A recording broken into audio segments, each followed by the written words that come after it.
Pernah kieu teu? Teu sakabeh jelema nu seuri nepikeun kanyakakak, mun keur ngumpul jeung babaturanana, hatena sarua gumbira. Seuri teh sok jadi tameng pikeun nyumputkeun kasedih jeung masalah hareupeun batur.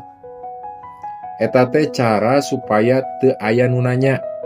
Padahal dina jero hatena jeung dina eusi otakna tagiwur loba masalah anu kudu dibereskeun. Mun sarua jiga kitu, kuring ngarti. Anjeun pinter bisa nyumputkeun masalah. Sok gumbira jeung seuri hareupeun batur. Mun rek ceurik, cukup sorangan dina sujud pasrah tengah peuting kanu agung.